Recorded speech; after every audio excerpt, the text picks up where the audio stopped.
People forget that Cthulhu is not actually evil, he's amoral. He just doesn't care about you one way or the other. These aliens could be the same way. So all the fear you endure, the tears, the pain from their experiments, all the things you feel from their research, it means nothing. They're just insignificant reactions to them. Not because they're sociopaths, but because they just don't give a shit about humanity either way. They just want to come here, do the research they were going to do, and get the hell off this crazy monkey planet. Let's say that there are aliens and they live in the closest star system to us, Proxima Centauri. Proxima Centauri is about 4.2 light-years away. It will take us tens of thousands of years to travel that distance with our current technology. If they can cross that distance, that would mean that they are really smart cookies. The aliens would have to cross the void of space very quickly for it to be practical to do research about another sentient species in another star system. If it took them thousands of years to cross the gap, they would likely be looking to colonize. If it took hundreds of generations to travel somewhere, it would be pointless to even send a scouting mission, as it would take hundreds of generations to get any data. When space travel is that slow, traveling vast distances would have to be an all-or-nothing effort. So if they were sending only a few researchers over, as a ship that can support generations of life forms would be easily detected, that would mean that they were crossing the void at least fast enough for time dilation to take effect so a few researchers can survive the journey. This means that they are really smart cookies. Now technology that uses energy will give off some form of radiation as a waste product. This is because the laws of the universe prevent things from being 100% efficient. This is why phones, tablets, and computers heat up during use. If they had the technology to travel that quickly and then slow down in our solar system, as an object in motion stays in motion, and if one had enough energy to go 50% the speed of light, for example, they would need just as much energy to slow back down. It would give off radiation that would be detectable to us. Even if their technology is 99.9% efficient, it would give off some radiation that we could detect. And don't forget that 0.1% of the energy needed to slow down from 50% light speed is still a lot of energy. Along with that, they would need to communicate back to their home world any data they gather. This would also be something we could pick up on. If they established a base of operations in the solar system, then the energy used to power the technology keeping them alive and processing data would also give off some radiation signature. We have probes all over the place. The various rovers and satellites would have picked up something if they were on Mars. The sphere of satellites around Earth and the Moon would pick up something if they were there. Juno would likely pick up on something if they were on one of Jupiter's moons. Cassini would found them if they were on one of Saturn's moons. Flybys of Uranus, Neptune, and Pluto likely would have found them out if they were there. And if they were on Mercury or Venus, Earth would have been between them and Proxima Centauri multiple times, so we would have stumbled upon their communications with sensors here on Earth. For us to not detect them means that they have found a way to hide their radiation from us. This means that they are really smart cookies.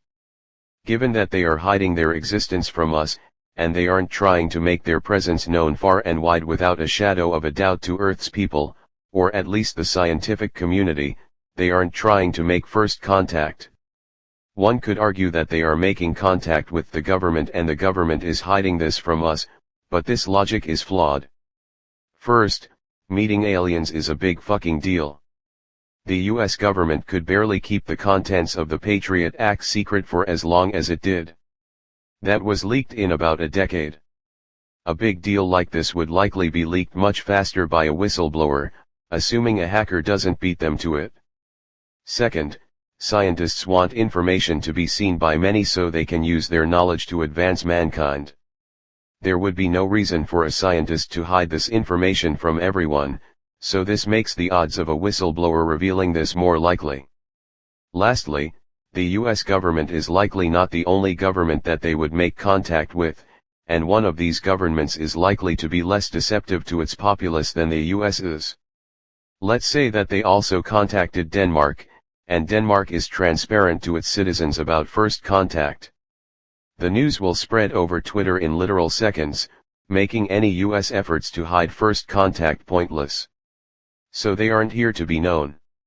They also aren't here to take resources.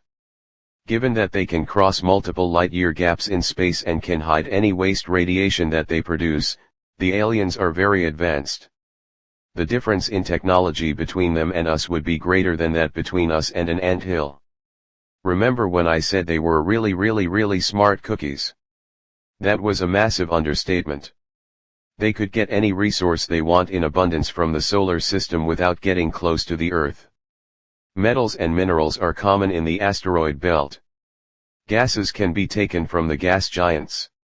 Heck, if they needed a specific molecule, they could just siphon hydrogen from Jupiter, use nuclear fusion to convert it into the atoms they need, and arrange the atoms into the molecules they need. They have no reason to visit Earth and would likely leave us alone. If there was a convoluted scenario they did need a non-living thing from Earth, they could just bulldoze the planet. Again, we are an anthill to them. So that leaves research. They've taken great efforts to hide their presence from us, so they want to keep the research a secret. Why would they take humans at night, then return them to tell their friends that the aliens are there? To reiterate, we are ants to them. If they were doing any level of research on us they would know, based off of news stories, that it isn't uncommon for someone to go missing and never be found again, or found several years later as a corpse in a river or something. If they killed their test subjects, they will remain hidden. But if they do take people at night and return them, why would they do so? It wouldn't be a moral reason. Again, they would see our media and know that contact with an advanced alien species would topple religion, cause several revolutions, and a war or two may be started. At the very least, mass rioting would ensue. More humans would die if their presence was known. Why let one person live when it dooms 100 to die? So maybe they want their presence to be known, a little. They keep the major giveaways of their presence hidden, so most people think that their existence is improbable at best. Yet they let one or two people see them and make everyone else think that the people who saw them are crazy. They may also mess with some NASA footage now and again to make their presence kinda known, but not common knowledge. Then they sit back and watch the show. I bet that this would turn into some entertainment to them. They watch as the hairless monkey creatures squabble amongst themselves about the existence of magical creatures from the sky. They would now be laughing their asses off as they watch ancient aliens. It is utterly hilarious that some people will credit their entire civilization to beings that the scientific community doesn't even have strong evidence to prove their existence. If they were messing with us, there is no way they could have expected ancient aliens to be made. If there were aliens that shaped the course of human civilization, they likely already have enough notes on us to make abductions pointless today. If a different race of aliens came to us, they would likely also know of the aliens that already shaped our civilization and opt to trade notes instead of doing their own research.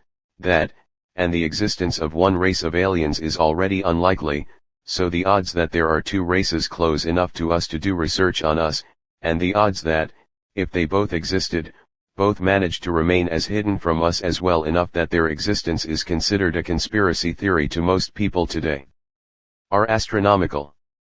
But, if you are a follower of William of Occam's razor, it leaves us with the following scenario.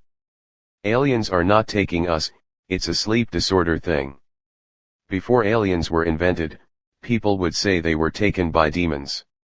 This has been going on for many centuries. Humans have several flaws in the way our brains behave under certain stresses.